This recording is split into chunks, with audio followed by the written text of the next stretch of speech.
হাসিব তখন মাত্র ক্লাস 9-এ পড়ে।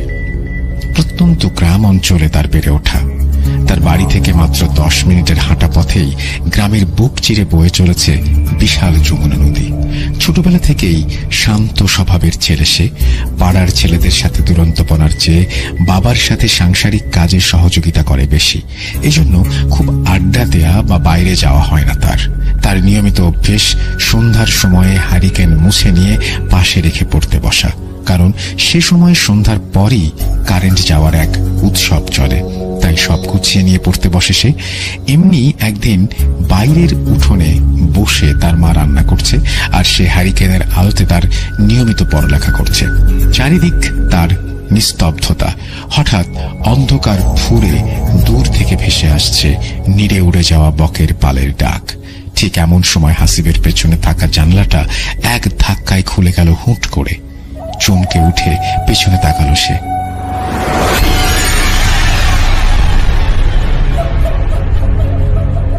জানালার কাঠের পাল্লা দুটো তখনও ক্যাঁচ ক্যাঁচ করে দুলছে। জানালার পর্দাগুলো একদম স্থির, বাইরে কোথাও বাতাসের লেশ মাত্র নেই। অথচ এভাবে কাঠের ভারী পাল্লা দুটো খুলে গেল। হাসিব ভাবছে উঠে যাবে কিনা। এরপরেই একটা অদ্ভুত ব্যাপার খেয়াল করল সে। রুমের মাঝে খুব সুন্দর একটা মিষ্টি গন্ধ ভরে উঠেছে। গা ছমছম করে উঠল হাসিবের। এক দৌড়ে বাইরে এসে মায়ের কাছে বসল সে। সেদিনে সেই ব্যাপারটাই ভুলে যেত হাসিব, যদি তার অন্য একটা সমস্যা দেখা না দিত। ইদানিং হাসিবের ঘুমের মাঝে বেশ অদ্ভুত রকমের একটা অনুভূতি হয়। মনে হয় জানালার পাশে দাঁড়িয়ে কেউ তাকে দেখছে। এটা ঠিক স্বপ্নের নাকি আঁতো জেগে থাকার কারণে হচ্ছে, অনুভূতিটা হাসিব বুঝতে পারে না। কিন্তু কেউ যে তাকে দেখছে এটা সে ভালো করে উপলব্ধি করতে পারে। এর কিছুদিন পর থেকে মনে হয় তাকে ঘুমের মাঝে কি যেন ডাকছে। জানালার পাশ থেকে ভেসে আসছে ক্ষীণ একটা মেয়েলি কণ্ঠ। কি মধুর সেই ডাক! হাসিব, হাসিব, হ্যাঁ হাসিব, বাইরে এসো। হাসিব, হাসিব, এই হাসিব, বাইরে এসো। এরপরে আর কোনো কথা নেই। অন্ধকার থেকে এই ডাক ভেসে আসে, আবার অন্ধকারেই মিলিয়ে যায়। প্রায় 3 দিন পরে গভীর রাতে হঠাৎ হাসিব তার কাঁধে একটা শক্ত হাতের ঝটকানি অনুভব করে। ধড়মড়িয়ে পিছনে তাকিয়ে দেখে তার বাবা দাঁড়িয়ে আছে কাঁধে হাত দিয়ে, আর হাসিব নিজে দাঁড়িয়ে আছে তাদের উঠোন পেরিয়ে মেঠো পথের ঠিক মাঝে। হাসিব কিছুটা অপ্রস্তুত হয়ে যায় এমন পরিবেশের কারণে। তার বাবা তাকে প্রশ্ন করে, তুমি এত রাতে এখানে কি করছো? আমি বাইরে বের হয়েছিলাম, দেখি উঠোনের সামনে কেউ দাঁড়িয়ে। আমি কত ডাকলাম কে, কিন্তু কোনো উত্তর নেই। কাছে এসে দেখলাম তুমি। তোমাকে ডাকলাম, তাও কোনো উত্তর নেই। সামনে এক দৃষ্টিতে তাকিয়ে কি যেন দেখছো। হাত দিয়ে ধাক্কা দিলাম পরে। হাসিব তার বাবাকে বিস্তারিত কিছু বলল না। বলল, রাতে ঘুম আসছিল না, তাই বেরিয়েছিলাম। কিন্তু তুমি যে ডেকেছো তা তো খেয়াল করিনি। অথচ হাসিব নিজেও বুঝতে পারছে না এখানে সে কি করে আসলো। মনের মাঝে অনেক প্রশ্ন নিয়ে আবার শুয়ে পড়ল হাসিব।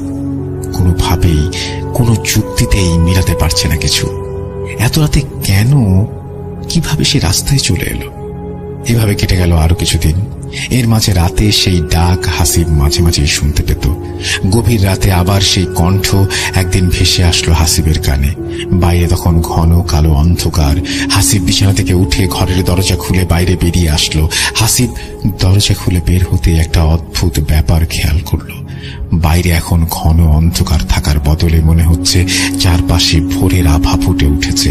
তার থেকে কিছু সামনেই একটা নারী অবয়ব দাঁড়িয়ে, কিন্তু সে উল্টো করে দাঁড়ানো। একরাশ মেঘ কালো চুল তার বাতাসে উঠছে। সেই পরিচিত মিষ্টি গন্ধটা ভেসে আসছে অবয়বের দিক থেকে। হাসিব মন্ত্রমুগ্ধের মতো তাকিয়ে হাঁটা দেয় সেই নারী অবয়বের দিকে। হাসিব হেঁটে যাচ্ছে, আর সেই মেয়েও হেঁটে যাচ্ছে। কোনো মতেই যেন দূরত্ব কমছে না। হাসিব এক পর্যায়ে এক দৌড় দেয় মেয়েটির দিকে, কিন্তু তবুও যেন এই দূরত্ব কমবার নয়। হাসিব যখন দৌড়ে তাদের গ্রামের বাড়িগুলো পার করে ফসলের মাঠের মেঠো পথ ধরেছে, ঠিক তখনই খেয়াল করলো সামনে আর সেই অবয়বটি নেই। চারপাশ যেন মুহূর্তে বদলে গেল।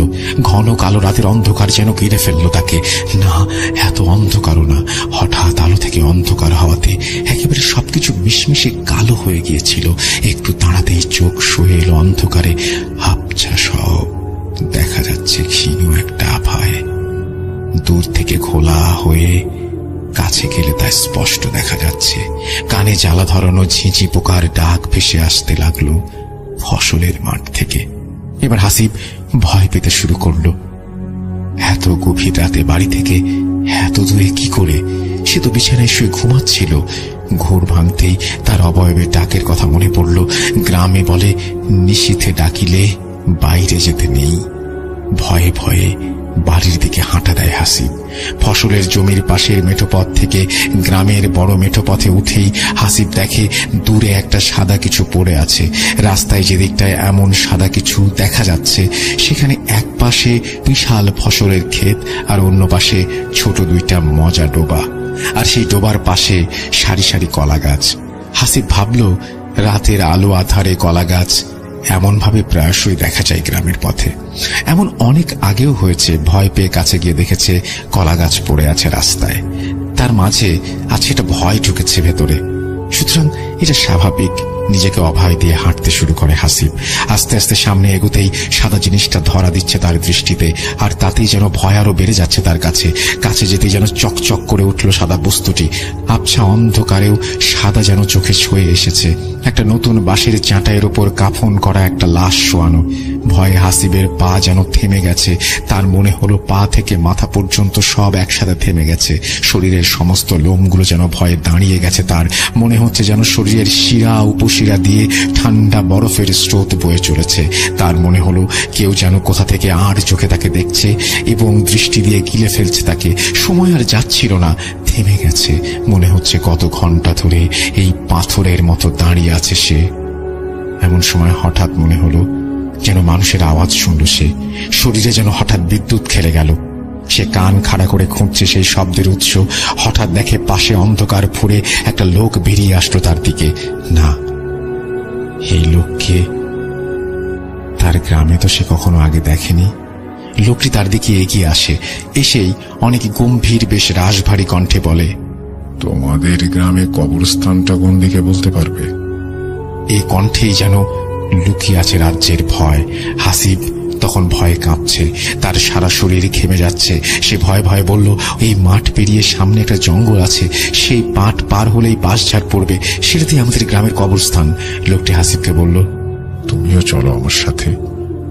এই লাশটাকে কবর দিতে হবে। তুমি আমাকে কবরস্থান পর্যন্ত নিয়ে যাবে, দেখিয়ে দেবে। হাসিব তখন বলল, আমি গ্রামে যাই, আরো কিছু লোকজন নিয়ে আসি। এই পথে কবরস্থানে প্রচুর শেয়ালের দল, আর এই লাশের খাটিয়া নেয়ার জন্য তো মানুষ দরকার। লোকটি রাগান্বিত হয়ে হাসিবের দিকে তাকাতেই দেখল চোখ দিয়ে যেন রাগে আগুনের হলকা বের হচ্ছে। আর কথা বলার মতো সাহস নেই হাসিবের। লোকটি যেদিক থেকে বের হয়ে এসেছিল সেই দিকে আরো দুজন লোক বেরিয়ে আসলো। তাদের চোখও মনে হচ্ছে লাল রক্তবর্ণ। ভয়ে তাদের মুখ দিয়ে কোনো কথা বের হচ্ছে না। বারবার মনে হচ্ছে এই বুঝি জ্ঞান হারিয়ে ফেললেই বেঁচে যায় তারা। এটা কি কোনো স্বপ্ন নাকি বাস্তব, নাকি স্বপ্ন আর বাস্তবের মাথায় আটকে যাওয়া, বুঝতে পারে না হাসিব। লোকটি হাসিবকে লাশের দিকটা দেখিয়ে বলল, এই খাটিয়ার এক পাশটা ধরে আমাদের সাথে কাঁধে নাও। হাসিব ভয়ে ভয়ে এগিয়ে গেল লাশটির দিকে। সে পেছনের বাম পাশের মাথাটা ধরে তাদের তিনজনের সাথে কাঁধে তুলে নিল খাটিয়াটি। বাঁশ দিয়ে বানানো একটা খাটিয়া, তার চারপাশে কোনো বাউন্ডারি নেই। কাঁধে নিতেই ভেসে এলো একটা তীব্র মিষ্টি গন্ধ। এই গন্ধ তার খুব পরিচিত। ঘরে মাঝে মাঝে ভেসে আসতো এই গন্ধ। আজ মেয়েটার পেছনে আসার সময়ও ঠিক এমনই গন্ধ তার নাকে এসেছে। তবে কি তার সাথে পরিকল্পিতভাবে কিছু হচ্ছে? ভয়ে ভয়ে লাশ কাঁধে নিয়ে পা চালাতে থাকে হাসিব। লাশের ওজন বেশ স্বাভাবিক মনে হচ্ছে। বাইরের কালো অন্ধকার ফুঁড়ে তাদের গ্রামের মেঠোপথ থেকে ফসলের সেই ছোট মেঠোপথে নামল সে। চারপাশে ঝিঝি পোকার ডাক, আর তার থেকে একটা ঠান্ডা বাতাস এসে লাগছে হাসিবের মুখে। লোক তিনজন নিজের মাঝে কি সব যেন কথা বলছে, চেষ্টা করেও যেন কিছু বুঝতে পারছে না হাসিব। তারা যখন ফসলের মাঠ পার করে, ঠিক তখন মনে হলো হাসিবের পিছনে কিছু একটা আসছে। একটা ঘর ঘর শব্দ আসছে পেছন থেকে। হাসিবের যেন শরীর ঘামতে শুরু করেছে। তার মনে হচ্ছে আজ আর তার কোনো নিস্তার নেই। সে ভাবছে, কি থেকে কি হয়ে গেল? আমি যে এভাবে মারা যাব তা কি কখনো কেউ জানবে? আর কি দেখতে পাবো মানুষের মুখগুলোকে? তখনই ঠিক গড় গড় সেই শব্দটা আরো বেশি ভেসে আসতে লাগলো পেছন থেকে। মনে হচ্ছে পেছনে একটা কুকুর আসছে তাদের। হাসিব পেছনে ফিরে দেখতে যাবে, ঠিক তখনই হাসিবের পাশে থাকা লোকটা বলে উঠল, ভুলেও পেছনে তাকাবে না, চুপ করে সোজা তাকিয়ে হেঁটে আসো, পেছনে না তাকালেই তোমার ভালো। ফসলের মাঠ পার করে তারা জঙ্গলের মাঝে উঠে এসেছে। পেছনের সেই শব্দ বা অনুভূতি কিছুই নেই। জঙ্গলের মাঝে ছোট ছোট জঙ্গলি লতাপাতায় পেঁচে যাচ্ছে হাসিবের পা, তাই দ্রুত হাঁটতে পারছে না সে। এরই মাঝেই দূর থেকে ভেসে আসলো একটা ক্ষীণ শব্দ। কোথাও দূরে একটা শেয়াল আর্তনাদ করে উঠল করুণ সুরে। ভয়ে আবার যেন শরীর ঠান্ডা বরফ হয়ে এলো হাসিবের। পায়ের নিচে জঙ্গলের শুকনো ডালপালা ভাঙার মর্মর মটমট মৃদু শব্দ, আর দূরে থেকে ডেকে ওঠা শেয়ালের করুণ ডাকে যেন ভয় চেঁকে ধরেছে তাকে। কেমন একটা ঘোর পরিবেশ তৈরি করেছে চারপাশ। শেয়ালের করুণ ডাক সেই দূরে মিলিয়ে যেতেই মনে হয় হাসিবের খুব কাছে থেকে ডেকে উঠল একটা শেয়াল। তারপর এপাশ ওপাশ মিলিয়ে বেশ কিছু শেয়াল ডেকে উঠল একসাথে। হাসিবের ভয়ে তখন দেহ যেন রক্তশূন্য। নিজের হৃৎপিণ্ডের শব্দ নিজের কানেই সে শুনতে পাচ্ছে। সামনে থেকে একজন লোক বলে উঠল, ভয় পেও না, আশেপাশে আমাদের লোক আছে, তোমার কিছুই হবে না, লাশ দাফন করা হয়ে গেলে তুমি চলে যাবে। জঙ্গল পার করে তারা যখন বাঁশঝাড়ের মধ্যে ঢুকছে, তখন শেয়ালের ডাক কমে এসেছে। চারপাশে যে আরো মানুষ আছে এটা তখন খেয়াল করলো হাসিব। তার আশেপাশে আরো অনেক এমন অচেনা লোক দেখতে পেল সে। তারা সবাই লাশের পিছে পিছে আর পাশে হেঁটে আসছে। হাসিবরা তখন লাশ নিয়ে কবরস্থানে পৌঁছে গেল।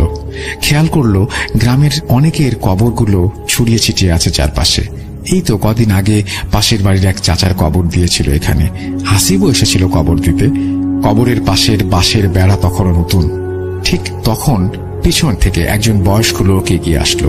লাশের খাটিয়াটা এনে মাটিতে রাখতেই সেই লোক হাসিবের দিকে এগিয়ে এসে বলল, তুমি আমাদের একটা কবর খুঁড়ে দাও। ভয়ে ভয়ে হাসিব জানালো জীবনে সে কোনোদিন কবর খোঁড়েনি, জানেও না কিভাবে খুঁড়তে হয়।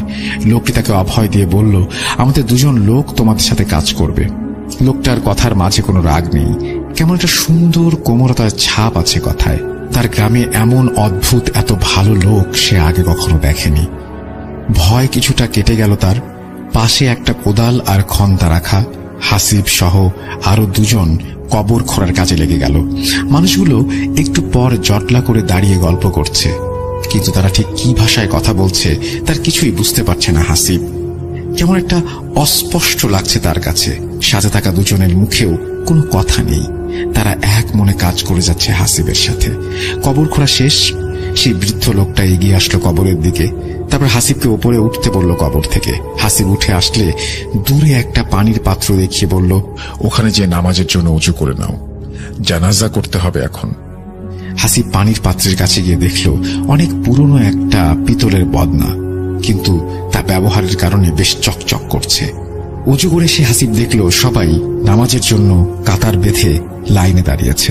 হাসিব একটা কাতারে দাঁড়াবে ঠিক তখন বৃদ্ধ লোকটি তার দিকে এগিয়ে এসে বলল, নামাজ শেষ করে তুমি এক মুহূর্ত না দাঁড়িয়ে সোজা চলে যাবে তোমার বাড়ির দিকে। ভুলেও পেছনে তাকাবে না। যদি পেছনে তাকাও তোমার অনেক বড় ক্ষতি হবে। তোমার সাথে আমাদের আবার কোনোদিন হয়তো দেখা হবে। হাসিব দাঁড়িয়ে যায় পেছনে নামাজের কাতারে। নামাজে সালাম ফেরানোর সাথে সাথে হাসিব পেছনে ফিরে তার গ্রামের দিকে হাঁটতে শুরু করে। পেছন থেকে তখনও ভেসে আসছে সেই অস্ফুট স্বরে অচেনা অজানা ভাষার কথোপকথন। হাসিব জঙ্গল পার করে মাঠের সেই রাস্তা ধরে দিল দৌড়। চারপাশে তখন ভোরের আলো ফুটছে। শরীর ক্লান্ত হয়ে এসছে, যেন নুয়ে পড়তে চায়। এক দৌড়ে চলে আসলো তার ঘরে। বিছানায় এসে এলিয়ে দিল শরীর। পরদিন তার ঘুম ভাঙলে তখন সে দেখল শরীরে প্রচন্ড ব্যথা আর জ্বর। মাথার কাছে বসে আছে তার মা। হাসিব ভাবে পুরো ব্যাপারটাই হয়তো স্বপ্নে, কিন্তু তার শার্টে তখনও লেগে আছে ছোপ ছোপ কাঁচামাটি, যা কাল কবর খোঁড়ার সময় লেগেছিল। তবে কি রাতের ঘটনাটা পুরোটাই সত্য? এটা তাহলে তার স্বপ্ন নয়। সে পুরো ঘটনাটা তার বাবা মাকে বলল। তার বাবা পাশের গ্রাম থেকে একজন হুজুরকে ডেকে নিয়ে আসলেন। হুজুর এসে তাকে একটা তাবিজ দিয়ে বলল 6 মাস এটা কোনোভাবেই শরীর থেকে না খুলতে, আর রাতে যেই আসুক না কেন কোনোভাবেই বাইরে না যেতে। হাসিব পরদিন তাদের সে কবরস্থানে তার এক বন্ধুকে নিয়ে যায়, কিন্তু সে যেখানে কবর খুঁড়েছিল সেখানে কিছুই নেই। মনে হচ্ছে কিছুই করা হয়নি। কাল রাতে কারো পাই পড়েনি কবরস্থানে। এভাবে কেটে যায় বেশ কয়েক মাস। শুধু মনে হতে থাকে হাসিবের বৃদ্ধ লোকটির কথা। লোকটি বলেছিল আবার দেখা হবে। তাহলে সেই দেখা ঠিক কিভাবে আর কবে হবে? এভাবেই কেটে যায় বেশ কিছু মাস। ব্যাপারটা আস্তে আস্তে ভুলে যায় হাসিব। রাতের সেই ডাক, মিষ্টি গন্ধটা আর পায় না। সবকিছু স্বাভাবিক হয়ে গেছে। গ্রামে তখন নেমে এসেছে শীত। শীতের আমেজে যমুনা নদীর পানি শুকিয়ে গেছে বেশ অনেকটাই। বালুর চড়া জেগে উঠেছে মাঝে মাঝে। বিশাল এই খরস্রোতা নদী যেন রূপ নিয়েছে ছোট খালে। পানিতে আর কোনো প্রকার স্রোত নেই। হাসিবদের কিছু জমি যমুনা নদী দখলে এবং যমুনা নদী গ্রাস করে নিয়ে গেছে। সেগুলো চর আকারে জেগে উঠেছে শীতের শুরুতে। সেই চরে হাসিবের বাবা কয়েক বিঘা বালু জমিতে ভুট্টা চাষাবাদ করেছেন। হাসিব প্রায়শই তার বাবার সাথে সেই ভুট্টার জমিতে গিয়ে কাজ করে। তাদের বাড়ি থেকে বের হয়ে নদী পার হয়ে ভুট্টার জমিতে যেতে হয়। নদীতে এখন পানি খুব অল্প, তবে হেঁটে পার হবার মতো অবস্থা নেই। ঘাটে একটা নৌকা বাঁধা আছে, সেটাতে করে পার হতে হয় এবং ও পারে চড়ায় নামতে হয়। আর এই খালের মতো হয়ে যাওয়া নদী দিয়ে 5 মিনিট দক্ষিণ দিকে নৌকা চালালে মেইন যে নদী সেখানে যাওয়া যায়। সেই নদীতে পানি বেশ ভালোই, আর স্রোতের টানও আছে মোটামুটি। রাতের খাবার খেতে বসে হাসিবের বাবা হাসিবকে জানায় কাল ভোরে নদী পার হয়ে ভুট্টার জমিতে যেতে হবে। ভোর থেকেই ভুট্টার জমিতে পানি দিতে হবে মেশিন দিয়ে। একদম দেরি করা যাবে না। একে তো বালি মাটি, তার উপরে অনেক জমি। দেরি করলে পানি নিতে পারবো না। এদিকে অনেকের জমি আছে, একবার কেউ পানি নেওয়া শুরু করলে সময় অনেক নষ্ট হবে। কিন্তু হাসিবের বাবার ঠান্ডা লেগে জ্বর এসেছে, তাই তিনি ছেলেকে বললেন তুই কাল খুব ভোরে আলো ফোটার সাথে সাথে বের হয়ে যাবি। ঘাটে আমাদের নৌকা বাঁধা আছে, সেই নৌকাতে করে পার হয়ে যাবি। যার মেশিন তাকে বলা আছে তুই ভোরবেলায় আসবি, এটা সে জানে। হাসিব বাবাকে হ্যাঁ সূচক মাথা নেড়ে ভাত খেতে থাকে। বাবা বলে তুই ভোরে গিয়ে পানি দেওয়া শুরু কর, একটু বেলা হলে তারপরে আমি যাব, ততক্ষণে তুই পানি দিবি। অনেকটাই অবশ্য পানি দেওয়া হয়ে যাবে ততক্ষণে।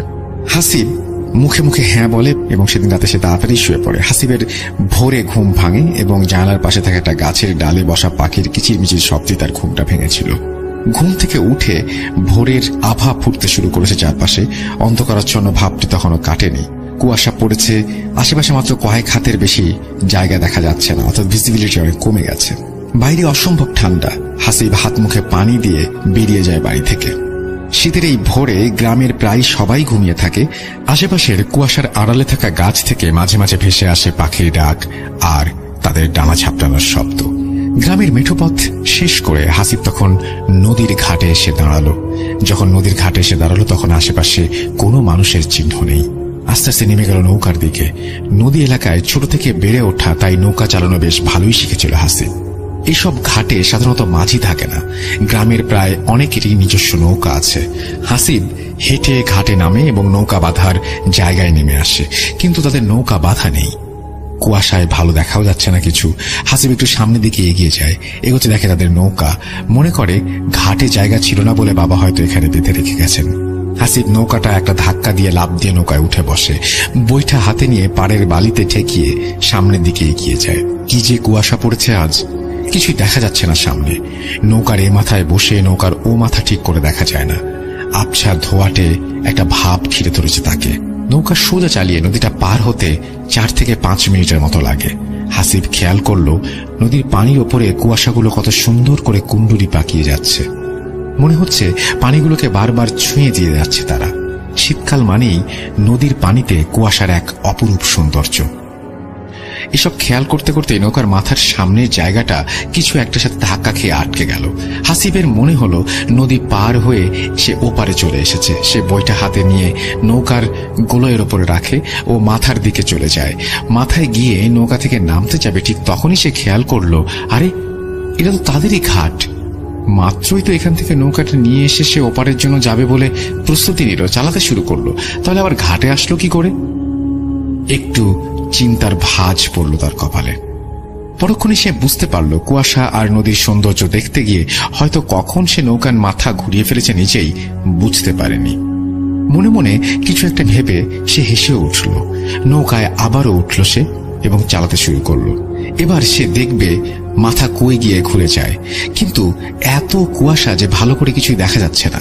সেই অবস্থাতে 10 মিনিট লাগিয়ে দিল সে, কিন্তু নৌকা ওপারে ওঠার কোনো নাম নেই। তাহলে কি আবারও মাথা ঘুরিয়ে নিবে সে? হাসিব বৈঠা নিয়ে মাথা ঘোরাতে গেল এবং আবারও সামনের দিকে এগোতে লাগলো নৌকা। কি একটা নৌকার সামনে ঘুরে গেল। হাসিব বৈঠা নৌকার ওপরে রেখে আবার সামনের দিকে হেঁটে নৌকার সামনের মাথায় এগিয়ে গেল, কিন্তু সেখানে কিছুই নেই, কিছুই দেখতে পাচ্ছে না। নৌকা যে নদীর কোন জায়গায় সেটাও বোঝা যাচ্ছে না।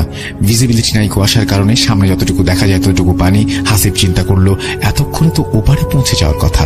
ঠিক তখনই হাসিবের চোখে পড়ল নৌকার অপর প্রান্ত, যেন ঘন কুয়াশার ওপরে উঠছে একগুচ্ছ কালো চুল, নাকে ভেসে আসছে পরিচিত সেই মিষ্টি গন্ধ। নৌকার অপর পাশে গোলইয়ের উপরে বসে ওঠা কে? ভালো করে তাকাতেই দেখলো সেই নারী মূর্তি। ডান হাত দিয়ে বাম হাতের কোণের ওপরে হাতড়ে দেখলো হাসিব। সর্বনাশ হয়ে গেছে, হুজুরের দেয়া তাবিজটা তো নেই। হাসিব কি করবে ভেবে পাচ্ছে না। তার কি করা উচিত? তার কি নৌকা থেকে লাফ দেওয়া উচিত? না, তা ঠিক হবে না। শুনেছে পানিতে পড়ে গেলে নাকি মাথা ঠেসে ধরে। ভয়ে শরীর শক্ত হয়ে আসছে হাসিবের। হৃৎপিণ্ড যেন থেমে গেছে। অতি প্রাকৃত কিছু হয়ে যেতে পারে যে কোনো সময়। নারী অবয়বটা হাত বাড়িয়ে বৈঠা তুলে নিল, যেন গলা দিয়ে হাসিবের একটি আওয়াজও বের হচ্ছে না। তবু এত জোরে চিৎকার করছে যেন তার মাঝেই সে জ্ঞান হারিয়ে ফেলবে। এর মাঝেই ভেসে আসলো পানিতে বৈঠা ফেলার শব্দ। ভুঁ করে লুটিয়ে পড়ল হাসিব। লুটিয়ে পড়ার আগেই দেখল অবয়বটা এক জায়গায় তাকিয়ে আছে তার দিকে, আর সবকিছু মিলেমিশে একাকার হয়ে গেছে। কত সময় কেটে গেছে জানা নেই হাসিবের। ঘোরটা তখনও কাটেনি। মাথার নিচে শক্ত ঠান্ডা কাঠের অনুভূতি জানান দিল না, এটা স্বপ্ন নয়, সে যা দেখছে তা সত্যি। এখনো যা ঘটে চলেছে তাও সত্যি। এর মাঝে বিন্দু মাত্র কোনো সংশয় নেই। যেন কোনো কিছুই মিলতে চাইছে না।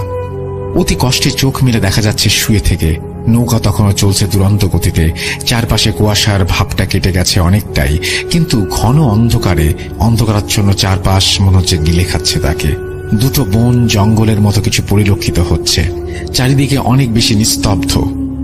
আশেপাশে ঝোপঝাড় থেকে হঠাৎ হঠাৎ ভেসে আসছে সেদিন রাতের শেয়ালের করুণ আর্তনাদ। তা এক নিমিষেই মিলিয়ে যেতে শোনা যাচ্ছে বড় কোনো পাখির ডানা ঝাপটানোর শব্দ, আর নৌকা চলার জন্য তীব্র জলপ্রপাতের মতো হু হু অবিশ্রান্ত শব্দ। নৌকার অপর মাথার দিকে তাকাতেই ভয় করছে হাসিবের। জীবনের সব সাহস যেন শেষ হয়ে গেছে। কি করবে কিছুতেই ভেবে পাচ্ছে না হাসিব। আবার চোখ বন্ধ হয়ে আসছে হাসিবের। নিজের ইচ্ছাতে কোনো কিছু হচ্ছে না। শরীর যেন তার আর কথা শুনতে চাইছে না। আবার চোখ বন্ধ করল সে। কতটা সময় চলে গেছে হাসিবের জানা নেই। কানে তখনও ভেসে আসছে পানির একটানা শব্দ। যখন সে চোখ খুলল, বিশাল এক হল ঘরের মতো জায়গায় বসে আছে সে। চারপাশে সবকিছু কেমন যেন আবছা মনে হচ্ছে তার কাছে। ভালো করে তাকিয়েও যেন কিছু দেখা যাচ্ছে না। আগের মতোই অস্পষ্ট কিছু কথা ভেসে আসছে তার কানে। সামনে পাশে মনে হচ্ছে কেমন একটা কুয়াশার আস্তরণ ভেসে আছে। ঘরের খোলা একটা পরিবেশ। হাসিব উঠতে চায়, কিন্তু শরীর তাতে সায় দেয় না। অগত্যা বসেই বোঝার চেষ্টা করে কোথায় আছে সে। নিচের দিকে তাকিয়ে খেয়াল করে তার সামনের মেঝেতে প্রায় 3টা বাটিতে সুন্দর বাহারি রকমের ফল দিয়ে সাজানো। হাসিবের পেটে তখন প্রচন্ড খিদে। খেতে ভয় হচ্ছে তার। কোথায় এসেছে, কি হচ্ছে কিছুই জানে না। সে বেশ চিন্তিত। এই রহস্যময় জগৎ থেকে কিভাবে বের হবে হাসিব। মনে হয় এক দৌড় দিয়ে বের হয়ে যায় এই কুয়াশা ফুঁড়ে, কিন্তু সেটা তো সম্ভব নয়। হাসিবের আস্তে আস্তে মনে পড়তে লাগলো সে তো সকালে বাড়ি থেকে বেরিয়েছিল ভুট্টার জমিতে পানি দেওয়ার জন্য। তাহলে এখানে আসলো কিভাবে? উত্তর খুঁজতে গিয়ে সব মনে পড়ে যাচ্ছে হাসিবের। ভয়ে আবার জড়সড় হয়ে উঠল হাসিব। তবে কি এভাবেই মরতে হবে তাকে? এ থেকে বাঁচার কি কোনো উপায় নেই? ভয়ের একটা ঠান্ডা স্রোত বয়ে যায় হাসিবের শির দ্বারা দিয়ে। হঠাৎ সামনে থেকে ভেসে আসে একটা পরিচিত কণ্ঠস্বর। হাসিবের চিনতে অসুবিধা হয় না। বহু মাস আগে কবরস্থানে ঠিক এই কণ্ঠস্বর সে শুনেছিল। তার মনে পড়ল সেই বৃদ্ধ তাকে বলেছিল, আমাদের আবারও দেখা হবে। হাসিব এবার আরো ভয় পেয়ে যায়। এবার তার সাথে কি হবে, কি হচ্ছে কিছুই বুঝতে পারে না সে। কি করবে সে এখন? বৃদ্ধ লোকটি সেই সাদা ঘন কুয়াশাচ্ছন্ন আস্তরণ ভেদ করে হাসিবের সামনে এগিয়ে আসে। জানতে চায় হাসিবের শরীর এখন কেমন আছে। হাসিব ভয়ে কান্না জড়ানো কণ্ঠে বলে, আমাকে ছেড়ে দিন, আমাকে যেতে দিন বাড়িতে। আমি আমার মা বাবার কাছে যেতে চাই।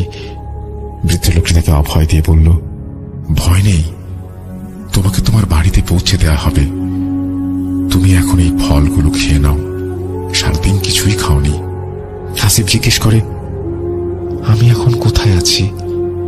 চারপাশে এমন কেন? আমাকে এখানে কে নিয়ে এসেছে? ঠিক তখনই হাসিব পাশ থেকে একটা মেয়ের হাসি শুনতে পেল।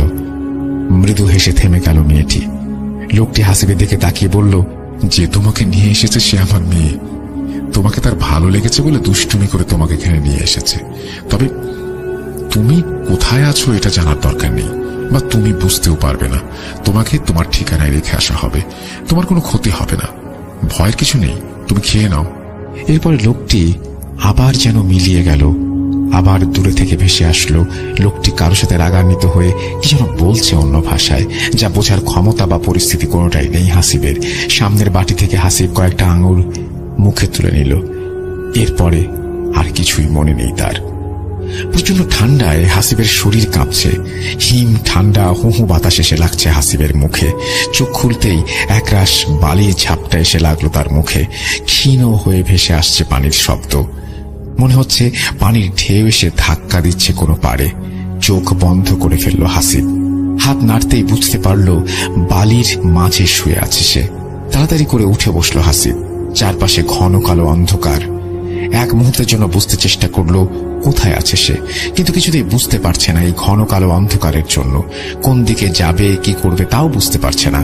হাসিব বসে হাত দিয়ে শরীরের বালিগুলো ছেড়ে নিল। সে বালির ওপরেই বসে আছে। চারিদিক হাত দিয়ে বুঝল বালির ওপরের স্তর কেমন ভিজে ভিজে আছে। ঠান্ডা বাতাসটা আরো জোরালো হয়েছে। রীতিমতো হাসিবের শরীরে কাঁপুনি ধরিয়ে দিচ্ছে। ঠিক কতটা সময় কেটে গেছে হাসিবের তা জানা নেই।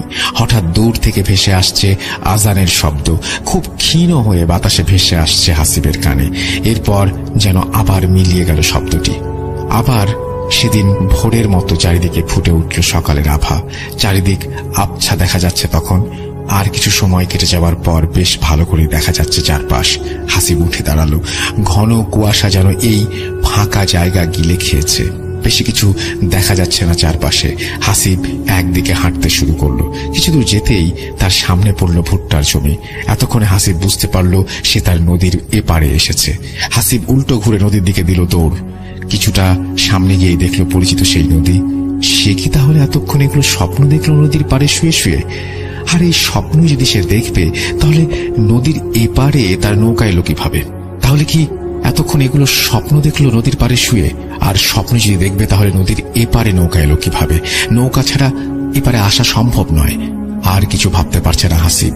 এত এত প্রশ্ন তার মাথা খারাপ করে দিচ্ছে। কিছু উত্তর খুঁজে পাচ্ছে না। নদীর পাড়ে আবারও বালিতে বসে পড়ল হাসিব। সকালে যদি কেউ নৌকা নিয়ে এপারে আসে তবে তার সাথে হাসিবও চলে যাবে ওপারে। হাসিব বসে আছে বেশ কিছুক্ষণ। এর মাঝেই নদী থেকে ভেসে আসলো বৈঠা চালানোর শব্দ। তাড়াতাড়ি করে উঠে দাঁড়ালো সে। আস্তে আস্তে কুয়াশার মাঝে দৃশ্যমান হতে থাকলো কালো ডিঙি নৌকা। হাসিব উৎকণ্ঠা নিয়ে তাকিয়ে আছে নৌকার দিকে। নৌকা থেকে এক ছেলে হাসিবকে দেখে চিৎকার করে উঠল, আরে হাসিব, এতদিন পরে তুই এখানে কোথা থেকে? প্রশ্ন শুনে চমকে উঠল হাসিব। এই তো তার গ্রামের পাশের বাড়ির বড় ছেলে। হাসিব তাকে বলল, আমাকে আগে বাড়ি নিয়ে যা ভাই। ছেলেটি হাসিবকে নৌকায় উঠতে বলল। হাসিব নৌকায় উঠলে নৌকার মাথা ঘুরিয়ে বৈঠা চালাতে শুরু করলো ছেলেটি। আর তাকে জানালো গত 3 দিন ধরে তার কোনো খোঁজ নেই। চাচা বলল সেদিন তোর সকালে এসে নাকি জমিতে পানি দেওয়ার কথা। সকালে দেখলো তুই বাসায় নেই। চাচা ভাবলো তুই পানি দিতে এসেছিস, কিন্তু নদীর ঘাটে এসে দেখলো এপারে নৌকা বাঁধা। চাচা নৌকা নিয়ে পরে যেয়ে শোনে তুই নাকি পানি নিতে আসিসনি। এরপর থেকে আর তোর কোনো খোঁজ নেই। চাচা চাচি একবারে ভেঙে পড়েছে তোর জন্য। এতদিনে তুই কোথায় ছিলি? হাসিব চিন্তা করতে পারে না। 3 দিন মানে 3 দিন ধরে আবার কোথায় ছিল? কিছুই তো মনে নেই তার। শুধু মনে আছে লোকটাকে সে আবার দেখছে। হাসিব কোনো উত্তর দেয় না। এর মাঝে নৌকা এসে ধাক্কা খায় ঘাটে। হাসিব নৌকা থেকে নেমে বাড়ির দিকে দৌড় দেয়। বাড়িতে পৌঁছে উঠোন থেকে মাকে জোরে জোরে ডাক দিতে থাকে। হাসিবের মা বাবা দৌড়ে বের হয়ে আসে। আশেপাশের বাড়ির অনেকেই বের হয়ে আসে। সবাই তার কাছে জানতে চায় কি হয়েছিল তার, আর এই 3 দিন সে কোথায় ছিল। হাসিব কিছুই বলতে পারে না তাদের। সে নিজেও বিশ্বাস করতে পারছে না সে 3 দিন হলো নির্দেশ ছিল। তার তো মনে আছে 1 ঘন্টা কোথাও আটকে ছিল। আর মা তাকে ঘরে নিয়ে যায়। সকালের খাওয়া শেষ করে হাসিব তার মাকে পুরো ঘটনা জানায়। হাসিবের মা তাকে জানায়, তুই সেদিন চলে যাওয়ার পরে আমি তোর বিছানা গোছাতে এসে দেখি তাবিজটা পড়ে আছে বিছানার মাঝে। হাসিব তার বাবা মাকে পুরো ঘটনা জানায়। হাসিবের বাবা বিকেলে একজন হুজুর ডেকে নিয়ে আসে। তিনি হাসিবকে দেখে সবকিছু শুনে বলেন, এটা জিনদের কাজ, আর ওই মেয়েটা তোমাকে পছন্দ করে, তাই তোমাকে নিয়ে গিয়েছিল। কিন্তু তার বাবা তার সাথে রাগারাগি করে তোমাকে আবার দিয়ে গেছে। কিন্তু তারা তোমাকে ঠিক কিছু খাইয়েছে, যার কারণে তুমি সময় গুলিয়ে ফেলেছ। গত 3 দিন কোথায় ছিলে কিছুই বুঝতে পারোনি। তুমি এই 3 দিন কোথায় ছিলে এটা বুঝতে পারবেও না। তুমি কি আজান শুনেছিলে এই 3 দিনে? হাসিব উত্তর দেয়, আমি এই 3 দিন কোনো আজান শুনিনি। এমনকি আমি যে 3 দিন ধরে সেখানে এটাও বুঝিনি। আমার শুধু কয়েক মুহূর্তের কথাই মনে আছে। হুজুর বলে, তারা ভালো, তারা তোমার কোনো ক্ষতি করেনি। ভয়ের কিছু নেই। তোমার শরীর বন্ধ করে দিচ্ছি, নিয়মিত নামাজ পড়বে, দোয়া পড়ে ঘুমাবে, আর সমস্যা হবে না। এরপর কেটে যায় অনেকগুলো বছর। হাসিব তখন মেডিকেলে চান্স পায়। এর মাঝে তার তেমন কোনো কিছু ঘটেনি। বেশ ভালোই কাটছিল সময়। পেছনে সেই ভয়াল রাতগুলো ভুলে যেতেই বসেছিল।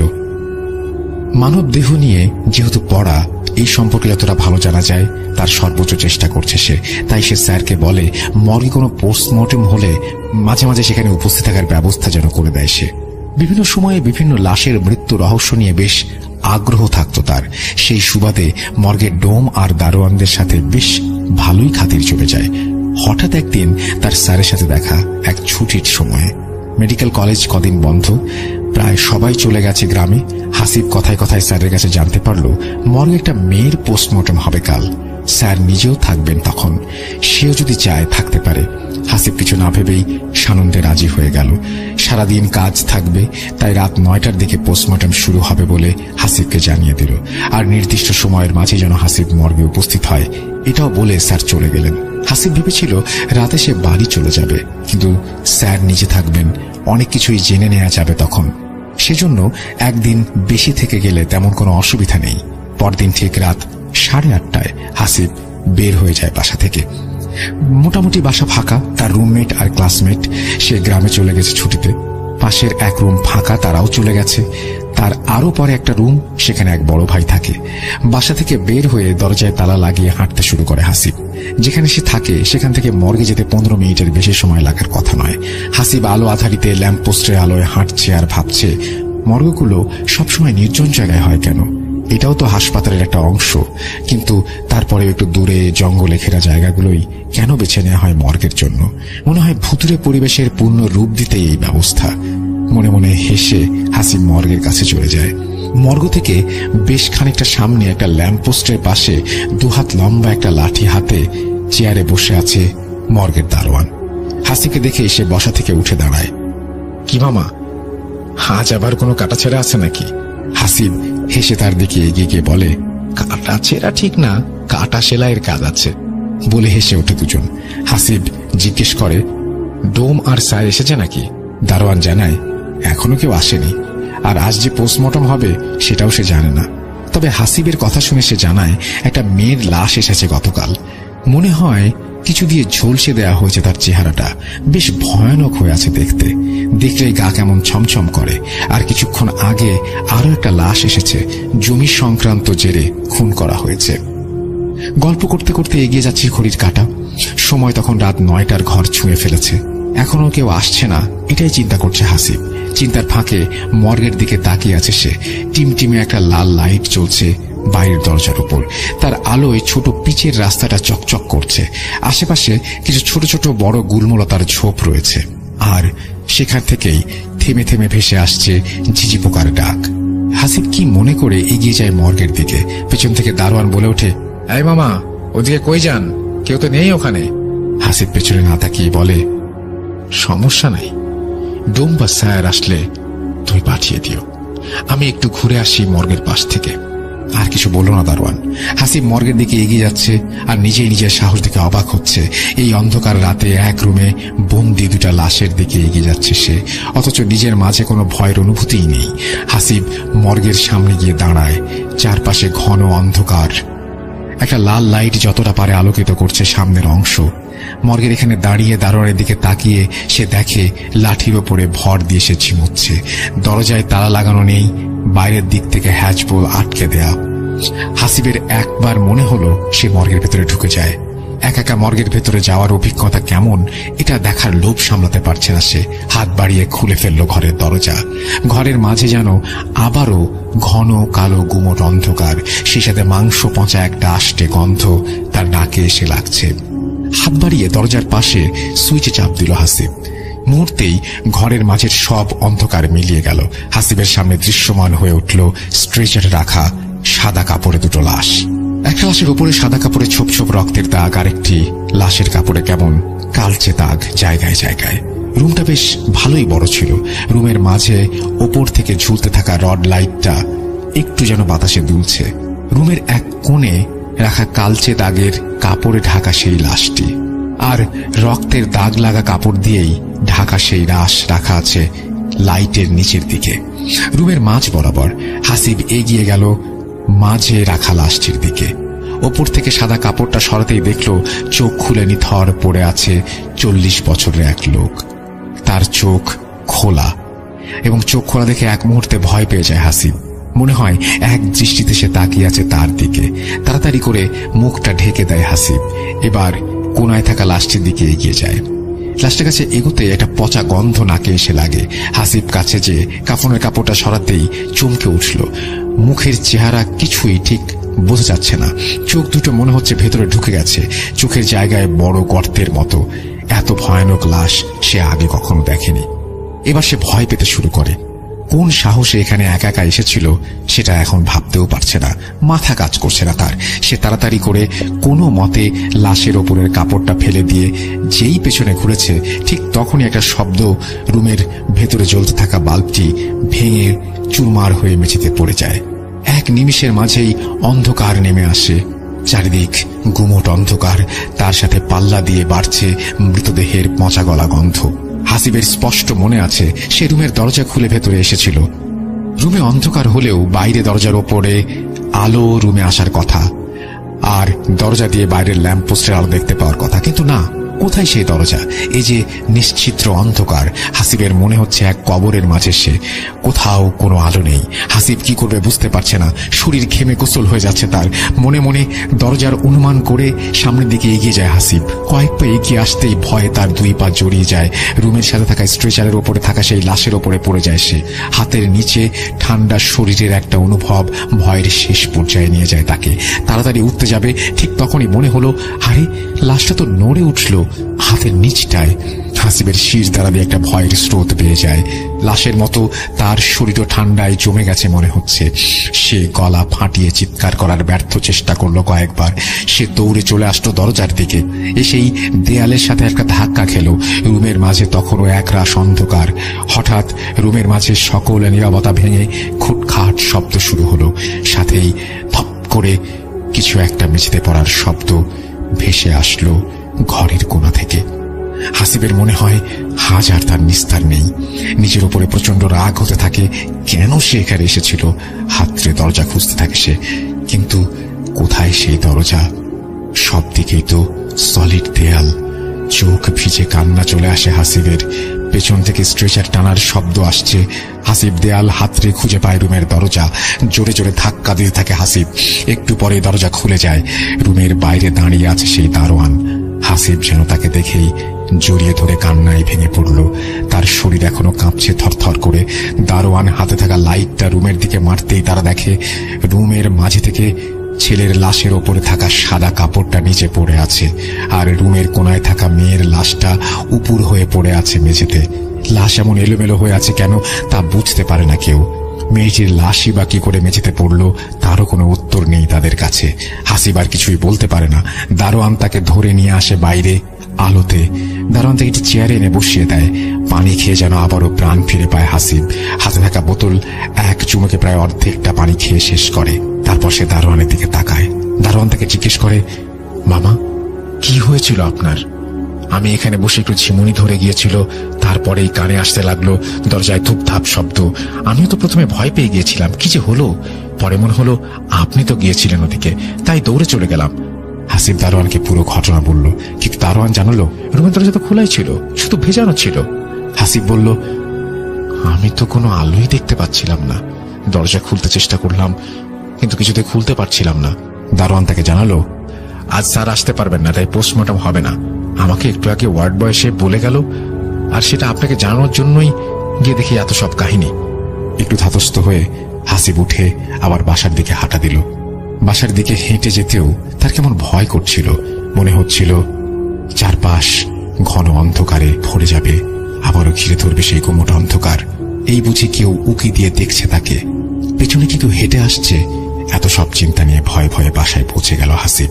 রাতে আর খাবার খেতে ইচ্ছা করল না তার। যে একটা অবস্থা কাটলো এখনো গায়ে কাটা দিচ্ছে। বিছানা এলিয়ে দিল শরীর।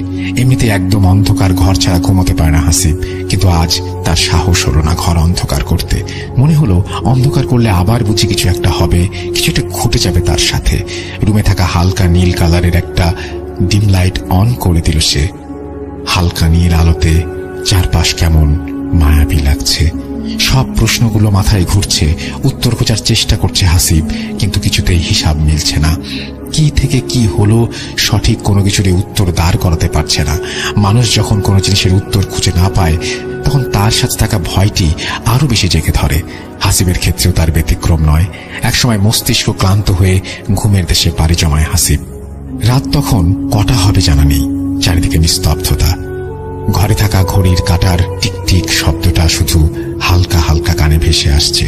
হঠাৎ সে বুকের ওপরে প্রচন্ড চাপ অনুভব করল। মনে হচ্ছে তার বুকের ওপরে কিছু একটা চেপে বসে আছে। বুকের ওপরের এই অসম্ভব চাপে ঘুম পুরোপুরি ভেঙে যায় হাসিবের। সে আস্তে আস্তে চোখ খুলে তাকায়। ঘরের ভেতরে হালকা নীল আলোতে চোখ খুলে হাসিব যা দেখে, তা দেখে তার শরীরের রক্ত হিম হয়ে যায়। তার বুকের ওপরে চেপে বসে আছে একটা নারীর অবয়ব। ভালো করে তাকাতেই দেখে সেই সাদা কাফনের কাপড়। একটা মাংস পচা গন্ধে পুরো ঘর ভরে গেছে। একরাশ চুল উঠছে বাতাসে। ভয়ে এবার ঘামতে শুরু করে হাসিব। আবার সে চলে যায় একটা ঘোরের মাঝে।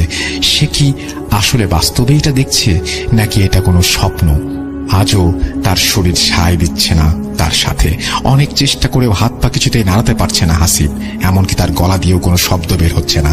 হাসিব নিজের সব শক্তি দিয়ে চিৎকার করার চেষ্টা করলো, কিন্তু গলা দিয়ে গোঙানির মতো আওয়াজও বের করতে পারল না। আর তখনই মেয়েটি তার দিকে তাকায়, হাসিবের দিকে এগিয়ে আসে। কি ভয়ানক সেই মুখ! মুখের কিছু জায়গায় মাংস যেন খসে পড়ছে, চামড়া ঝুলে গেছে অনেক জায়গায়। চোখ দুটো যেন অন্তহীন গর্ত, যেন কেউ কোঠর থেকে বের করে নিয়ে এসেছে চোখ দুটিকে। লাশ কাটা ঘরের স্ট্রেচারে শুয়ে থাকা সেই মেয়েটি যেন চেপে আছে তার বুকের ওপর। মেয়েটি ভাবলেশীন ভাবে তাকিয়ে দুইটা হাত উঁচু করে এগিয়ে দেয় হাসিবের গলার দিকে।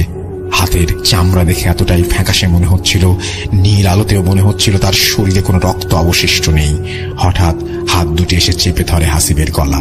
হাসিব প্রাণপণে হাত দুটো দিয়ে চেপে ধরে মেয়েটির হাত। জোরে চিৎকার করে বাঁচার আপ্রাণ চেষ্টা করতে থাকে। তার মনে হচ্ছে সে এবার মারা যাচ্ছে। চোখ দুটি বন্ধ হয়ে আসবে হাসিবের। চোখের পাতা মিলিয়ে যাওয়ার আগে হাসিব দেখে মেয়েটি এখনো চেপে বসে আছে তার বুকে, আর তার গলা চেপে ধরে আছে। বুকের উপরে প্রচন্ড ব্যথা অনুভব করে হাসিব। সকালে তার ঘুম ভাঙল পাশের রুমে থাকা বড় ভাইয়ের ডাকে।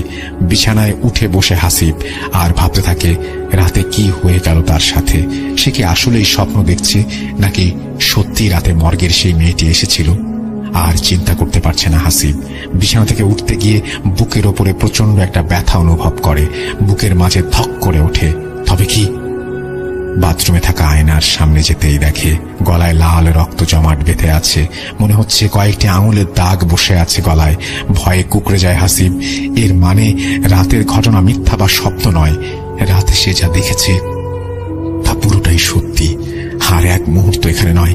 ব্যাগ গুছিয়ে বেরিয়ে পড়ে হাসিব। বাড়ি ফিরে আর কাউকে জানানোর সাহস হয় না ব্যাপারটা। যদিও তার মা তার গলায় এমন দাগ দেখে প্রশ্ন করে, সে অ্যালার্জি বলে উড়িয়ে দেয়।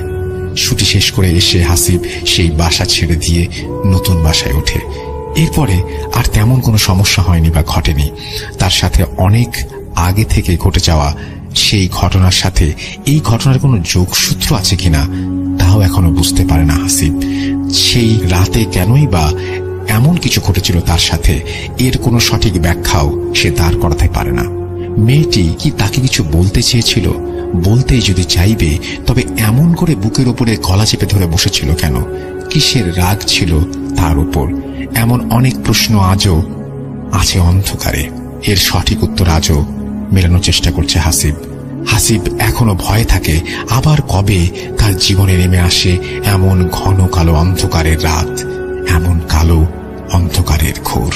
আবারও হয়তো কোনো এক রাতে ভাবলেশহীন বিভৎস ফ্যাকাশে মুখ নিয়ে সেই মেয়ে অবয়ব চেপে ধরতে পারে তার গলা।